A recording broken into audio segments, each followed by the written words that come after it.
Mainpuri Lok Sabha seat Samajwadi party का गढ़ है। करीब 2 दहाइयों से लगातार समाजवादी पार्टी यहां पर जीतती रही है। मुलायम सिंह यादव के निधन के बाद डिंपल यादव को यहां मैदान में उतारा गया था और अभी भी समाजवादी पार्टी ने डिंपल यादव को ही उम्मीदवार बनाया है। बीजेपी की तरफ से यहां पर जयवीर उम्मीदवार है, जो मैनपुरी सदर से विधायक भी है और यूपी सरकार में मंत्री भी। यहाँ राजनीतिक लड़ाई रोमांचक है, लेकिन बीजेपी जानती है कि भले ही वो 80 सीटों पर जीतने का दावा उत्तर प्रदेश में कर रही हो, लेकिन मैनपुरी उसके लिए आसान नहीं।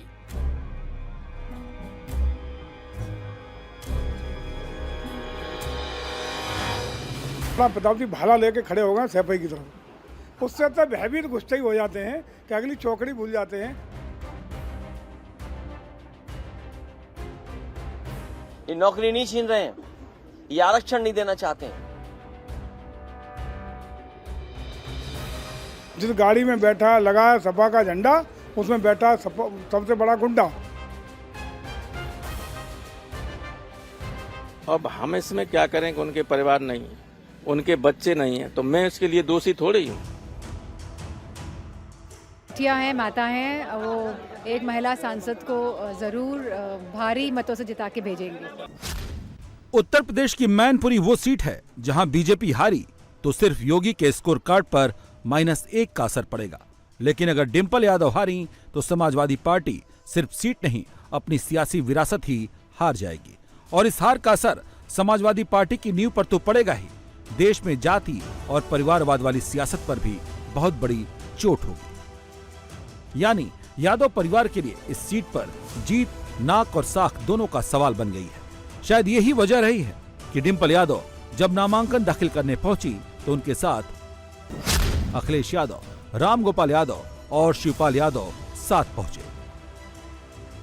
सुनने में आ रहा है कि पूरे देश की होर्डिंगों से जो लोकसभा के उनके प्रत्याशी हैं, उनकी तस्वीर हटा दी गई है। जितने भी लोकसभा के प्रत्याशी हैं, उनकी बड़ी बड़ी होर्डिंग पर तस्वीर गायब है। जनता जब 10 साल का दिल्ली का आकलन करेगी और 7 साल उत्तर प्रदेश सरकार का आकलन करेगी, तो वो सब चेहरे गायब हो जाएंगे। उत्तर प्रदेश से भारतीय जनता पार्टी का और देश की राजनीति से भारतीय जनता पार्टी का सफाया होने जा रहा है। जब होर्डिंग से उन्होंने अपने सभी प्रत्याशियों का और जो चेहरा गायब कर दिया, तस्वीर गायब कर दी, वोट पड़ेगा तो एक तस्वीर है वो भी गायब हो जाएगी। लोगों का साथ, समर्थन, प्यार मिल रहा है और मेरे को पूरी उम्मीद है कि हमारी मैनपुरी की जो बेटियां हैं, माता हैं, वो एक महिला सांसद को जरूर भारी मतों से जिता के भेजेंगे। इसकी 80% से ज्यादा जनता बिलो पॉवर्टी लाइन चली गई है। वो कभी अपना हक न मांगे, वो ये न कहे कि संविधान में क्यों वो हटाने की कोशिश कर रहे, वो ये न कहे क्यों आरक्षण खत्म कर रहे हो, उसे केवल खाने के लिए कुछ मिलता रहे, हाथ पसारे रहे पहली तारीख को। इस तरह की स्थिति देश की करने जा रहे हैं। लेकिन समय रहते देश का गरीब से लेके अमीर तक सब चेत गया है और 24 में मोदी जी को हटा देगा। 4.25 लाख यादव वोटर वाली सीट पर पूरा यादव परिवार आया। 1996 से समाजवादी पार्टी के गढ़ में इतनी बड़ी फोर्स उतारनी पड़ी, उसकी वजह क्या है, एक एक करके समझ लीजिए। पहली वजह, मैनपुरी में बीजेपी का तेजी से बढ़ता ग्राफ। 2009 में बीजेपी को इस सीट पर 8.1% वोट मिले, जो 2019 तक बढ़कर 44.09% तक पहुंच गए, यानी 10 साल में 36% की बढ़ोतरी। वजह नंबर 2, डिंपल यादव का मुकाबला बीजेपी के जयवीर सिंह से है। जयवीर सिंह विधानसभा चुनाव में सदर सीट पर समाजवादी पार्टी का किला ढहा चुके हैं। मैनपुरी जिले में उनका सियासी ग्राफ तेजी से बढ़ रहा है। वजह नंबर 3, मुलायम सिंह यादव की इमेज को समाजवादी पार्टी पिछले उपचुनाव तक भुना चुकी है। इस बार का चुनाव सपा को मुलायम के साए के बिना लड़ना पड़ रहा है। चौथी और सबसे बड़ी वजह, बसपा के यादव वोट बैंक में सेंधमारी की आशंका है। बसपा ने इस सीट पर टिकट बदलकर शिव प्रसाद यादव को मैदान में उतार दिया। ये नौजवान जुझारू काम करना चाहते थे, अपने समाज को जगा करके अपने साथ वोट ला करके लड़ना चाहते थे, लेकिन देखिए आप, बीजेपी का फोन आया होगा, बसपा ने टिकट बदल दी। प्रसाद यादव को टिकट, वो बीजेपी के फोन से बसपा ने टिकट बदली है। उसको 100-200 वोट धोखे से कोई मिल जाएगा, सो मिल जाएगा। धोखे से मिलेगा, धोखे से जान के कोई नहीं दे सकता है। वो तो अब उसने एक नई पार्टी बना ली थी कल तक, 2 दिन पहले। वो नेताजी के खिलाफ भी लड़ चुका पहले, और वहां से पार्लियामेंट का चुनाव भी लड़ चुका, और अभी उसने सारे फिरोजाबाद में लिखा होगा कौन सी पार्टी, सर्वजन सुखाय से सर्वजन हिताय में चले गए। त्रिकोणीय मुकाबले में फंसी इस सीट पर डिंपल यादव पूरी तरह से एक्टिव दिख रही हैं। वो लोगों के बीच जाकर खुद से कनेक्ट करने की कोशिश कर रही हैं। रोजमर्रा की समस्याओं पर बात करके जुड़ाव स्थापित कर रही हैं। किसी को मुफ्त सिलेंडर मिला, महिलाओं को मुफ्त सिलेंडर मिल रहा होगा, मिल रहा है किसी को? इधर बोलना,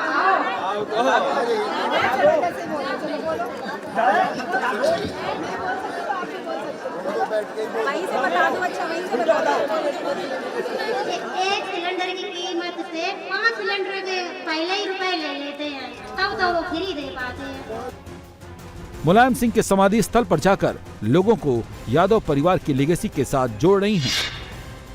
किस तरह के मुद्दे हैं, क्योंकि शहरी जो इलाके के लोग हैं और ग्रामीण इलाके के लोग हैं, किस तरह से समझा पा रही, क्या बता पा रही है जो 2022 से उपचुनाव में आप जीती उसके बाद का काम है? यहाँ पे आपने भी ऐसे सुना, जैसे महिलाएं कह रही थी कि सिलेंडर 5 गुना कीमत का हो गया है। साथ में ही पहले 5 गुना सिलेंडर की कीमत रखवा लेते हैं, फिर सिलेंडर देते हैं। तो कई मुद्दे हैं। हमारे किसान भाइयों की सिंचाई जो महंगी है, इसी के साथ जो हमारा युवा इतने हमें प्रतिशत में नज़र आ रहा है, चाहे बेटियां हों चाहे बेटे हों, सारे ही बेरोजगार हैं। तो इस सरकार ने कहीं ना कहीं सभी के सपनों को कुचलने का काम किया है।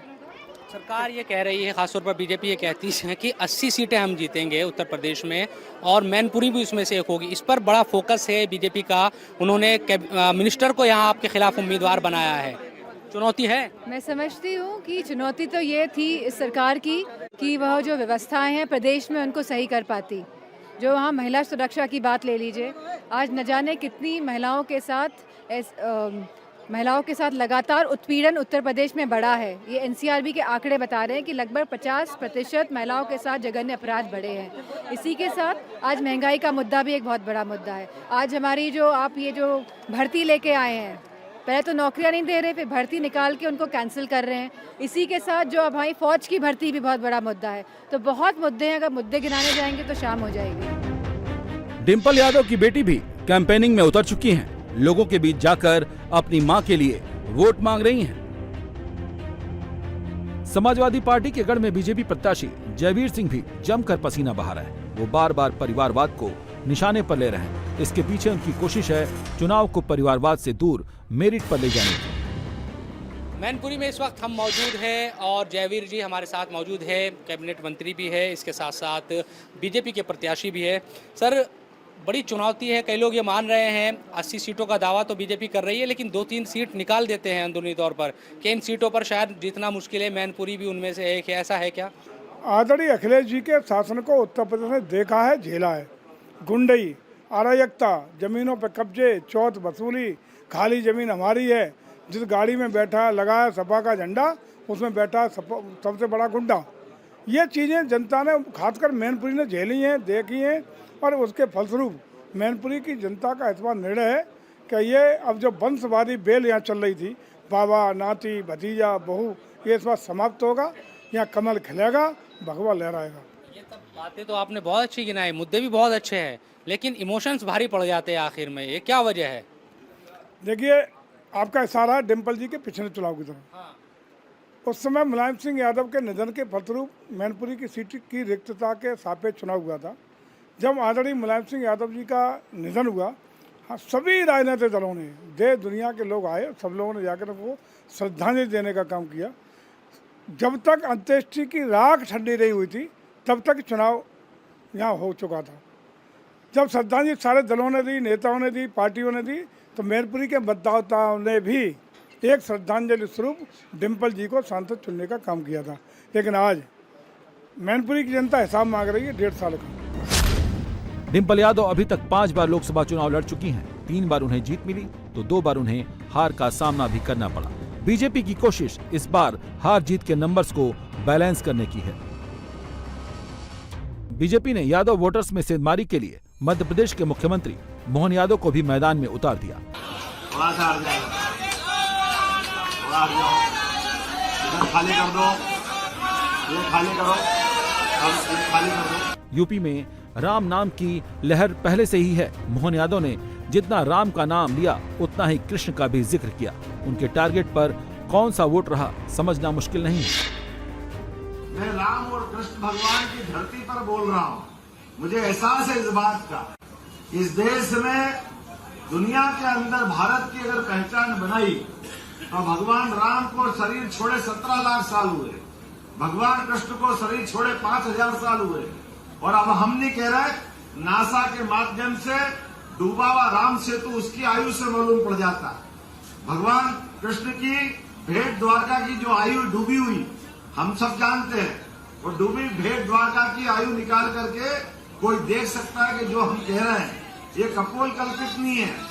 भगवान राम और भगवान कृष्ण जिस धरती से निकले और जिनके माध्यम से पूरे दुनिया में भारत की पहचान एक अलग रूप में स्थापित हुई, कोई अपने मानव जीवन में रहते रहते किस प्रकार का उदात्त जीवन जी सकते हैं, ये केवल 2 नाम, बाकी तो 33 करोड़ देवी देवता है। बात करेंगे तो बहुत लंबी परंपरा की है, लेकिन दोनों के जीवन में कॉमन बात क्या है, समझने वाली बात क्या है, दोनों ने सच्चाई की सच्चाई की लड़ाई लड़ी, दोनों ने धर्म की लड़ाई लड़ी, दोनों ने मानवता के लिए मूल जो गुण होना चाहिए उसकी लड़ाई लड़ी। मैनपुरी सीट पर 4.25 लाख यादव, 3.5 लाख शाक्य, 1,20,000 ब्राह्मण, 1.25 लाख लोधी और 55,000 मुस्लिम वोटर हैं। मुलायम सिंह फैक्टर, यादव वोटर और मुसलमान वोटर के कॉम्बिनेशन से हर बार समाजवादी पार्टी ये सीट जीतती आई है। इस बार मुलायम सिंह फैक्टर कितना असर दिखाएगा इसका अंदाजा किसी को नहीं है और बीजेपी अग्रेसिव मोड में विकास का मुद्दा बना रही है। उसके निशाने पर अखिलेश और सिर्फ अखिलेश ही हैं। ये सवाल पूछा गया था प्रोफेसर राम गोपाल से, वो कह रहे हैं कि एक ही तरह की मूर्ति सब जगह लगा दी गई है, बस एक ही खुद की जो जाति है उसको आगे बढ़ाने की, उसकी वीरता को दिखाने की। चश्मा चढ़ा हुआ है, भयभीत है, इस समय परेशान है और दिग्भ्रमित है। पहला चौराहा जो मैनपुरी को कनेक्ट करता है उसमें महाराणा प्रताप जी भाला लेके खड़े हो गए सैफई की तरफ। उससे तो भयभीत गुस्से ही हो जाते हैं कि अगली चौकड़ी भूल जाते हैं, किसकी मूर्ति कहाँ किस महापुरुषों की है वो देखना ही भूले हुए हैं। बीजेपी कहती है कि परिवारवाद को बढ़ावा दिया, वो कहते हैं कि हमारा परिवार है, बीजेपी वालों का परिवार नहीं है, वो इस तरह की जो बात है वो कहते हैं। एक उन्होंने नारा दिया अखिलेश जी ने, PDA, परिवार डेवलपमेंट अथॉरिटी ऑफ सैफई, पूरा लागू होता है तो चला दीजिएगा, दिखा दीजिएगा। कहते हैं हम बता रहे हैं ना, सारे लोगों की परिभाषा है, परिवार डेवलपमेंट अथॉरिटी ऑफ सैफई, ये उनका है अपना, उसके अलावा कुछ दिखाई नहीं पड़ता। मैं समझता हूँ कि चाहे परिवारवाद की बात करें या अन्य बातों पर ले लें, इस बार जहाँ तक किले की बात कर रहे हैं, मैनपुरी का किला भी हमारे सपोर्ट भाजपा ने किया था 22 में, वो भी अवैध किला था इनका, ऐसा ही अवैध। हाँ, सदरवाल हमेशा सपा का ही MLA था, और ऐसा MLA था शाम को दिन भर पीता था, अखिलेश जी का खाद पट्टा था और गुंडाई करता था, लोग भयभीत रहते थे। पता कर लेना, किला भी ढहा और विधायक जी की मार मार के पब्लिक ने तबीयत भी ठीक कर दी थी। समाजवादी पार्टी भी जानती है कि विकास के नाम पर यूथ का थोड़ा बहुत वोट इधर उधर हुआ तो सीट फंस सकती है, इसलिए सपा बेरोजगारी को सबसे बड़ा मुद्दा बनाने की कोशिश कर रही है। अखिलेश पेपर लीक का रिजर्वेशन से कनेक्शन स्थापित करने में जुटे हुए हैं और यूथ के साथ दलित वोटर्स को भी साधने का रिजर्वेशन फार्मूला बना रहे हैं। अभी तक 10 परीक्षाएं वो लीक हो गई हैं। जानबूझ करके इन्होंने नौजवानों से नौकरी छीनी है। ये नौकरी नहीं छीन रहे हैं, ये आरक्षण नहीं देना चाहते हैं, क्योंकि वो जानते हैं सरकारी नौकरी देनी पड़ेगी तो आरक्षण देना पड़ेगा। ये आरक्षण नहीं देना चाहते, इसलिए नौकरी के जानबूझ करके पेपर लीक करा रहे हैं। और अग्निवीर जैसी व्यवस्था को कभी समाजवादी लोग स्वीकार नहीं कर सकते हैं। जो 4 साल की आधी अधूरी नौकरी है, आने वाले समय में हो सकता है ये खाकी वालों की भी 4 साल या 3 साल की नौकरी कर दें। मैंने कई बार फार्मूला बताया, फिर बताता हूं कि 60 लाख बच्चे जो प्रभावित हुए हैं परीक्षा लीक से, उनके केवल माँ बाप को अगर हम जोड़ दें, एक परिवार में अगर 3 सदस्य 3 वोटर हैं, उनका हिसाब किताब अगर हम लगा लें तो 3 गुणा 60 लाख, 1 करोड़ 80 लाख, और यही 1 करोड़ 80 लाख अगर हम 80 लोकसभाओं में भाग दे दें तो हर लोकसभा में 2,25,000 वोट केवल पेपर लीक से नौजवानों का भविष्य डुबा करके कम हो गया है। तो ये सरकार कहां बचेगी? पीएम आवास योजना, हर घर जल और मोदी के राशन का भी चुनाव में असर होने की उम्मीद है। बीजेपी ऐसे मुद्दों को भुनाने की कोशिश कर रही है और रामगोपाल यादव इन्हें झूठ का पुलिंदा बता रहे हैं। वो तो 400 पार की बात कह रहे हैं। अरे तो 400 पार जो जुमले जो गारंटी में बदल गए हैं वो वैसी बात समझिए इनकी। 15 लाख पहुंच गए सबकी जेब में। अच्छा, रोज प्रधानमंत्री आप फोटो लगी हुई गांव में तो दो महिलाएं हंसती हुई पानी भर रही हैं। सारे गांव की ऐसी तैसी कर दी, सब सड़कें गांव की गलियां प्रधानों ने बनवाई थी किसी तरह से, वो उखाड़ दी, एक घर में पानी नहीं पहुंचा। वो कह रहे हमने घर आवास दिए, हमने फ्री राशन हम दे रहे हैं। ये जो जिसमें कुत्ते भी नहीं रह सकते, आदमी की तो बात छोड़िए। अखिलेश की टीम पूरी मेहनत से डिंपल यादव के साथ मैदान में डटी है। दावा तो 4 लाख से ज्यादा की जीत का कर रही है, लेकिन वो भी जानते हैं मुकाबला जयवीर सिंह, योगी आदित्यनाथ और पीएम मोदी की तिकड़ी से है। बढ़िया माल तो होलसेल माल है। अच्छा, हाँ। साइकिल चल रही है? हाँ, साइकिल चल रही है। साइकिल दौड़ रही है यार, साइकिल चल रही दौड़ रही है। हाँ, क्या जो बातें कही है डिंपल यादव ने, क्या लगता है क्या चीजें होने वाली है 24 में? 24 में डिंपल जीतेंगे भारी बहुमत से, कम 5 लाख से। 5 लाख से हाँ, जीत नहीं पाएगी? कभी भी नहीं जीत पाई, कभी नहीं जीतेगी। आज तो मुलायम सिंह जी से प्यार है, जब वो थे तब उनका। अब डिंपल जी यहाँ से चुनाव लड़ रही है, 22 से में भी लड़ी, अब फिर से लड़ रही है। क्या है मतलब यादव परिवार की मोहब्बत? काम बोलता है यहाँ, काम बोलता है। क्या होगा मैनपुरी में? क्या होगा? साइकिल चल रही है हमारे यहाँ, दौड़ रही है और वो 5 लाख प्लस जीतेंगे इस बार। जब इनके 40 मंत्री थे तब कुछ नहीं कर पाए हैं। 40 मंत्रियों के आने के बाद यहाँ पे इन्होंने पूरी ताकत लगा दी थी हर तरीके से, तब नहीं जीते। अब ये कहाँ से जीत जाएंगे? अब तो अपनी अपनी पड़ी है हर मंत्री को। किसको वोट दोगे? साइकिल को। साइकिल को दोगे? हाँ। पहले भी आई थी डिंपल कभी या अभी आई थी? नहीं, पहली बार आई है। पहली बार देखा है। तो साइकिल को वोट देते हैं पहले भी या इस बार ही देंगे? हर बार देते हैं। हमेशा दिया, हमेशा देंगे। साइकिल को ही? हाँ, साइकिल को ही। ऐसा क्यों? क्योंकि ये बीजेपी वाले ना वगड़े बनाकर कुछ करते नहीं है। इन्होंने जो था हमारे घर पर नौकरी दे दी कि हमारी थी, वो भी छीन ली इन्होंने। मुलायम के मैदान में मोदी योगी की टीम भी दोगुने जोश से पसीना बहा रही है। बीजेपी के कार्यकर्ता जानते हैं कि उनकी मेहनत सफल हो गई तो सियासत में मिसाल बनेगी। मुझे लगता है कि इस बार मैनपुरी में इतिहास बदलने वाला है। इसमें कहीं किसी को शंका इसलिए नहीं होनी चाहिए क्योंकि जिस दिन लखनऊ में माननीय मंत्री जी की टिकट घोषित की गई थी और उस दिन जब माननीय मंत्री जी एक्सप्रेस वे से आए थे, अगर उस समय का नज़ारा जिन भी चैनलों ने कैप्चर किया होगा, मैं ये दावे से और अपने राजनीतिक अनुभव के उससे कह सकता हूँ कि हजारों गाड़ियाँ और हजारों की संख्या में हजार लोगों ने उन्हें रिसीव करने का काम किया था।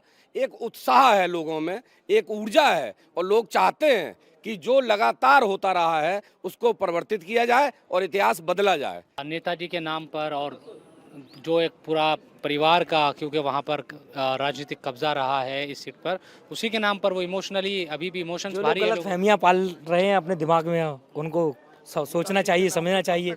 नेताजी के नाम को कब तक भुनाया जाएगा? जो होना था वो हो ही चुका है। नेताजी को एक बार श्रद्धे उनका गृह, क्योंकि इलाका है, सफाई है, यहाँ सब चीज़ें हैं, तो वो कह रहे हैं कि भाई हमारा है। इस बार नतीजे बता देंगे कि उनका क्या है और यहाँ भाजपा का क्या है। जब से लोगों ने देखा है 2012 के बाद से नेताजी ने, जब से अखिलेश जी को अपना पदभार दिया है, हमेशा वो डाउनफॉल की तरफ गए हैं, कभी उन्होंने प्लस पॉइंट ले ही नहीं पाया आज तक। तो ये जो उन्होंने प्लस पॉइंट नहीं लिया है, यही इसका कारण है कि मैनपुरी की जनता इस बार दिखाना चाहती है। ये मैनपुरी में परिवर्तन की बयार चल रही है और इस बार परिवर्तन होगा, कमल खिलेगा, भगवा लहराएगा। नहीं, आखिर जातिगत आधार पर राजनीति, धर्मगत आधार पर राजनीति कब तक चलती रहेगी? आप बताइए। आपने अभी एक बात कही कि ये उनका गृह जनपद, वो हमारे जनपद मैनपुरी जनपद की नहीं है डिंपल, उनका डिस्ट्रिक्ट अखिलेश तो है। हाँ, अखिलेश जी इटावा जनपद के हैं, मैनपुरी जनपद के नहीं है। लोकसभा मैनपुरी कर्म भूमि रही और कर्म भूमि जयवीर सिंह की भी मैनपुरी ही है। ये बात सच है कि डिंपल यादव मजबूत उम्मीदवार है। लेकिन बीजेपी कतई नहीं चाहती कि उत्तर प्रदेश की किसी भी सीट पर यह लगे कि यहाँ समाजवादी पार्टी के लिए आसानी है। इसीलिए पूरे दमखम के साथ बीजेपी मैनपुरी में भी लोकसभा का चुनाव लड़ रही है। वो कितनी कामयाब होगी या कितनी असफल, ये वक्त बताएगा, लेकिन यहाँ लड़ाई बेहद रोमांचक नजर आ रही है। कैमरा पर्सन शिशिर के साथ इंडिया टीवी के लिए मैनपुरी से मैं शोएब रजा।